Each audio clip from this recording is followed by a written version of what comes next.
जय सिया राम जय सिया राम जय जय सिया जय सिया राम जय जय सिया राम जय सिया राम जय जय सिया राम जय सिया राम जय जय सिया राम।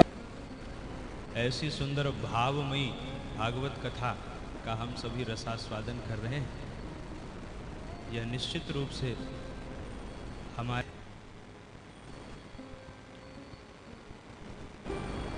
यात्रा का अर्थ ही है। वृंदावन की इस पावन भूमि पर आए हैं, पूज्य गुरुदेव भगवान के मुखारविंद से कथा श्रवण कर रहे हैं, तो किस चीज का त्याग करें। कई लोग ऐसे होते हैं कि वे जब तीर्थ में जाते हैं तो वे कहते हैं आज से हम अमुक प्रकार की सब्जी का त्याग करते हैं। अरे कहा नहीं भाई, सब्जी भाजी त्यागने से कल्याण नहीं होगा। कल्याण तब होगा जब तीर्थ में आकर के विकारों का त्याग किया जाए।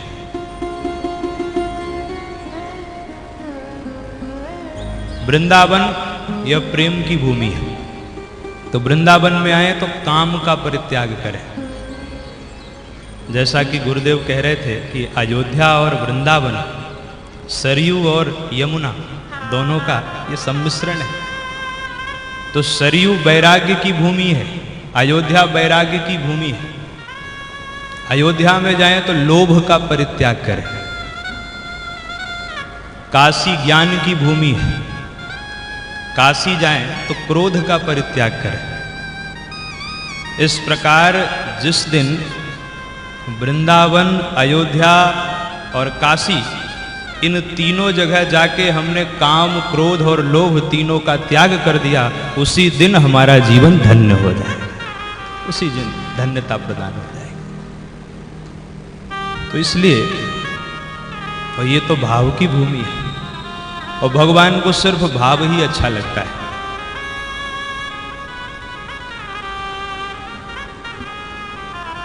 भाव से यदि भगवान का भजन किया जाए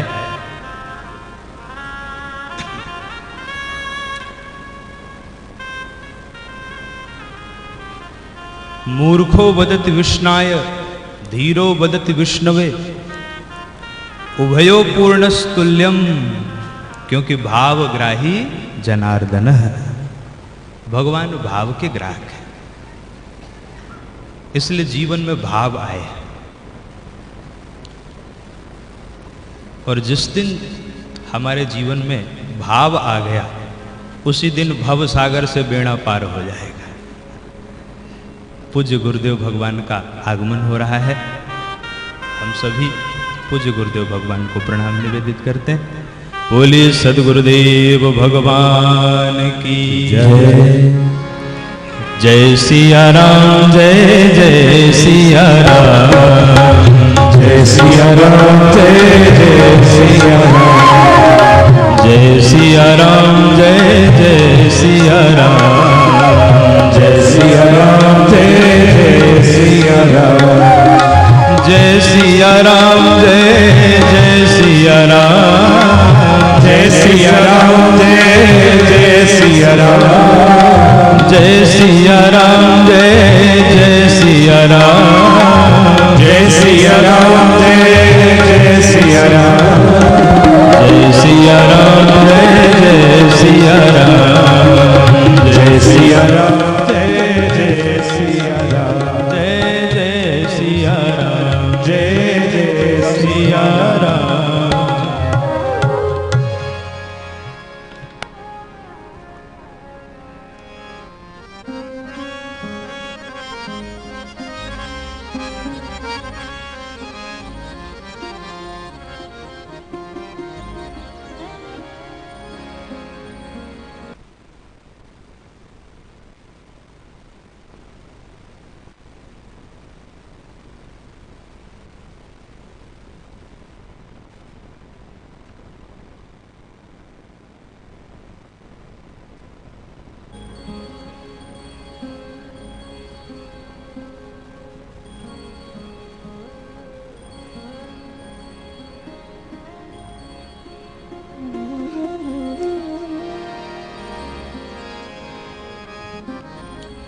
बोलिए सद्गुरुदेव भगवान की जय।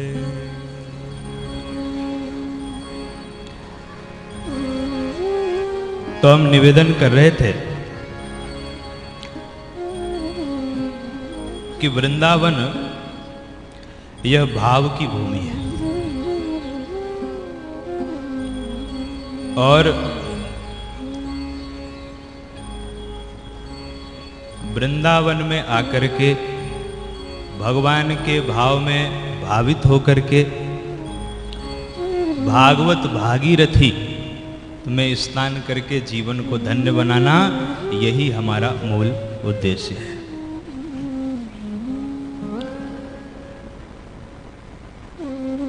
बोलिए जय श्री कृष्ण। अब जब हम आए तीर्थराज प्रयाग से, पूज्य गुरुदेव की इतनी बड़ी कृपा है कि उस कृपा को शब्दों में बयान नहीं किया जा सकता है। पूज्य गुरुदेव सन्मुख बैठे हों तो क्या कहा जा सकता है, बस केवल ये उनकी कृपा है कि हमारी वाणी पवित्र करने के लिए उन्होंने हमें बिठाल दिया है। मात्र उनकी विशुद्ध कृपा है। अच्छा, गुरुदेव को देख के एक चौपाई हमें प्रायः याद आती, श्री रामचरितमानस की, और ये चौपाई आप लोग रट लीजिए, और जब तक ये चौपाई और इस चौपाई का भाव आपके जीवन में रहेगा तब तक आपका अहित नहीं हो सकता है कभी भी। यहां तक कि एक बार भगवान को भूल जाए कोई बात नहीं, लेकिन इस चौपाई को मत भूलिएगा। बस ये चौपाई याद रखिएगा। बस एक बात मोही बिसरी न काओ, एक बात मोहे बिसरी न काओ, एक बात मोहे बिसरी न काओ, एक बात मोहे बिसरी न काओ, गुरु कर कोमल सील सुभाओ, गुरु कर कोमल सील सुभाओ, गुरु कर कोमल सील सुभाओ, गुरु कर कोमल सील सुभाओ, गुरु कर कोमल सील सुभाओ, गुरु कर कोमल सील सुभाओ। देखिए, जीवन में सब भूल जाइएगा, एक बात मत भूलिएगा। और ये बात काक भुसुंडी जी कह रहे हैं कि मैं सब भूल गया, सब कुछ भूल गया, लेकिन एक बात नहीं भूला। क्या? गुरु कर कोमल सील सुभाऊ। जब तक गुरुदेव का सील और गुरुदेव का स्वभाव आप याद रखेंगे तब तक पतन नहीं हो सकता है।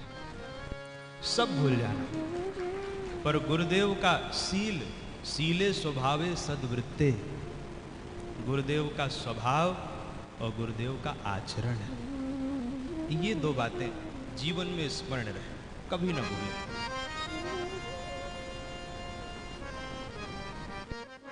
गुरु की कैसी कृपा शिष्य पर होती है। देखें, जब भगवान शिव हनुमान जी के रूप में प्रकट हुए तो हनुमान जी को लगा कि शिष्य का कल्याण करना चाहिए, और हनुमान जी रावण के पास आए, और रावण के पास आकर के हनुमान जी ने कहा कि हे रावण, अगर तुम अपनी लंका के राज्य को अचल करना चाहते हो तो मैं तुम्हें मंत्र दे रहा हूं। ध्यान से सुनिएगा। हनुमान जी कह रहे मैं तुम्हारा गुरु हूं और तुम मेरे शिष्य हो, तो मैं तुम्हें मंत्र देता हूं। ये मंत्र जीवन में अगर धारण करोगे तो तुम्हारे लंका का जो राज्य है वह अचल हो जाएगा। और गुरु का मंत्र क्या है? हनुमान जी ने कहा, राम चरण पंकज उर्धर हो, राम चरण पंकज उर्धर, लंका चल राज तुम करहु, लंका चल राज तुम करहु, राम चरण पंकज उर्धर, राम चरण पंकज उर्धर। हनुमान जी ने कहा, हे लंकेश, मैं तुम्हें मंत्र दे रहा हूं, अगर इस मंत्र को हृदय में धारण करोगे तो तुम्हारे लंका का जो राज्य है वह अचल हो जाएगा। तो रावण क्या कहता है?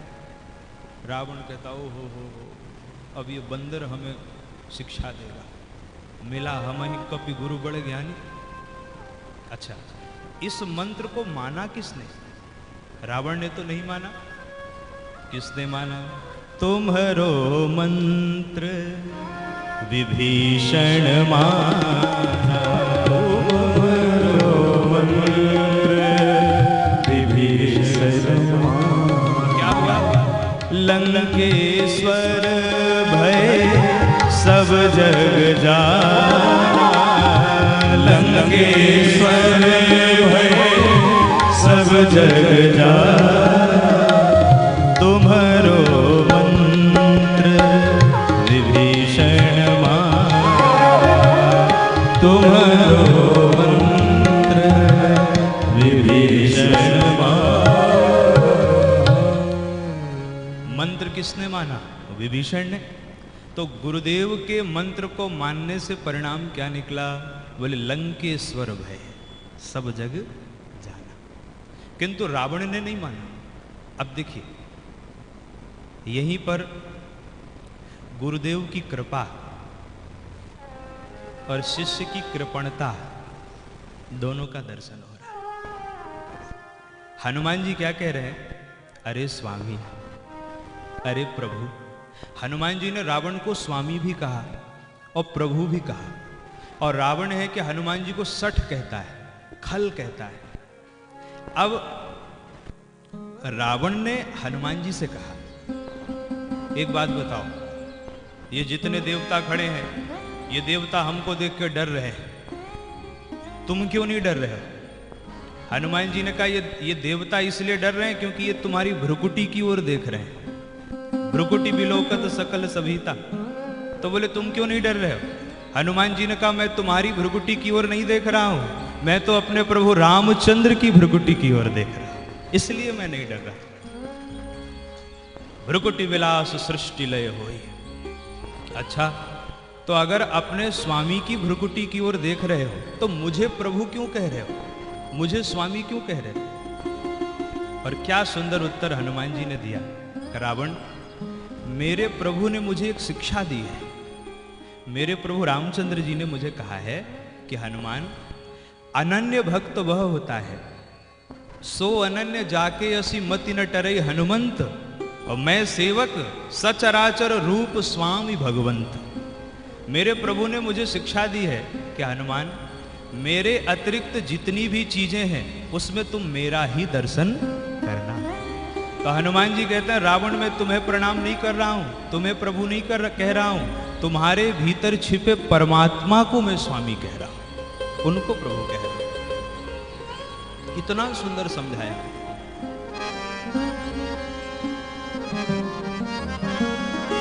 लेकिन रावण को समझ में नहीं आया। देखिए, गुरु विद्यावान होते हैं।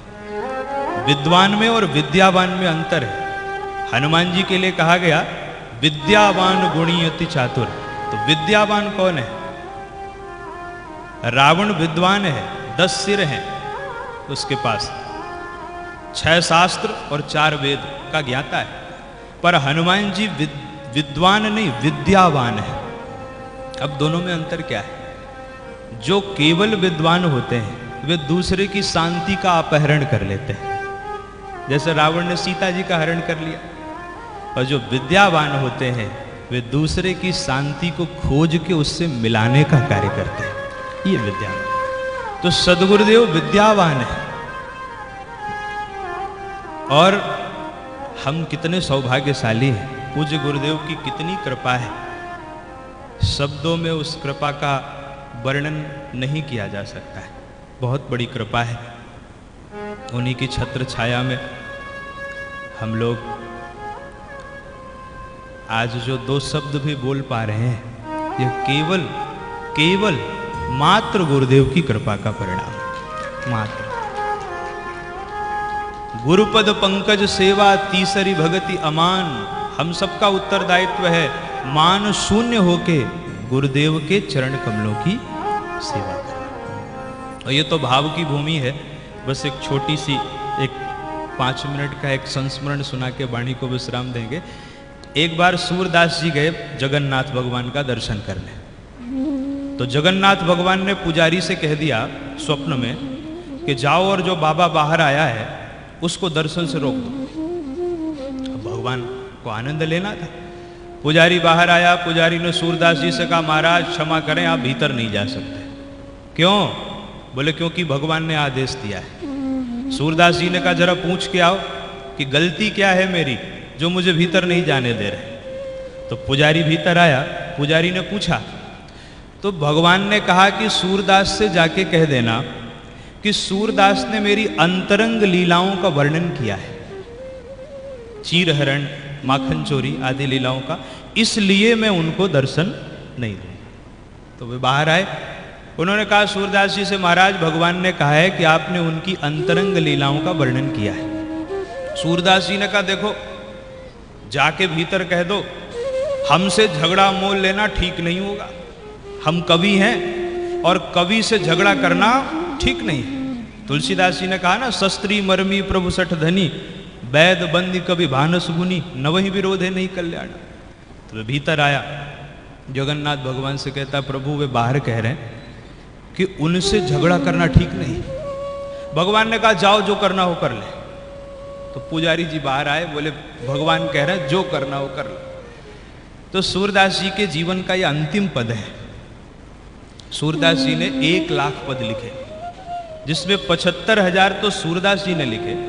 और ऐसा संत कहते हैं कि 25,000 पद उनके स्वयं ठाकुर जी ने अपने हाथ से लिखे जब उनकी शक्ति कम हो गई थी। तो सूरदास जी ने जो पद लिखा बस उसकी 2-4 लाइनें आप श्रवण करें। सूरदास जी कहते ओहो यही कारण था भृगु को कुटेला। इसी कारण भृगु महाराज ने कुटाई करी थी। भृगु को कुटेला और सबरी के झूठे बैर खाए। गोपिन को यार या को माखन खवाए चोरी चोरी। माखन को खवैया चावल को चबैया। और सूरदास या के अवगुण कहाँ लो बखान करूं। और जैसो या को माई बाप वैसो या को भैया। ऐसा सुंदर जब क्रोध में आके सूरदास जी ने भाव व्यक्त किए, तुरंत साक्षात भगवान जगन्नाथ प्रकट हो गए और सूरदास जी को हृदय से लगा लिया। शब्द तो सूरदास जी के कठोर थे पर भाव सुंदर था। तो ये भाव की भूमि है। एक व्यक्ति जप कर रहे थे सीतारामाभ्याम नमः सीतारामाभ्याम। अब एक व्यक्ति को कुतर्क सूझा तो उसने कहा ये सीताराम तो समझ में आता, ये भ्याम क्या है। तो वे शिष्य गुरु जी के पास गए और गुरु जी से बोले गुरुदेव हम तो सीतारामाभ्याम नमः जप रहे थे। एक सज्जन आए बोले भ्याम क्या है। तो गुरु जी ने कहा जाओ जाके कह देना ये भ्याम है हनुमान जी की पूंछ। तो बोले ठीक है। अभी आए वो जो कुतर्क करते थे उन्होंने पूछा कि भ्याम क्या है। तो बोले महाराज ये भ्याम है हनुमान जी की पूंछ। तो वे हाथ जोड़ के चले गए। बोले फिर ठीक है। अरे भाव की भूमि है, यहाँ तर्क वितर्क का क्या काम। तो इसी भाव की भूमि में हम लोग पूज्य गुरुदेव भगवान के आश्रय में यहाँ पर भागवत की भागीरथी में रसास्वादन कर रहे हैं। और अब यहीं पे हम अपनी वाणी को विश्राम देंगे। बोले भक्तवत्सल भगवान की जय। पूज्य सद्गुरुदेव भगवान की जय।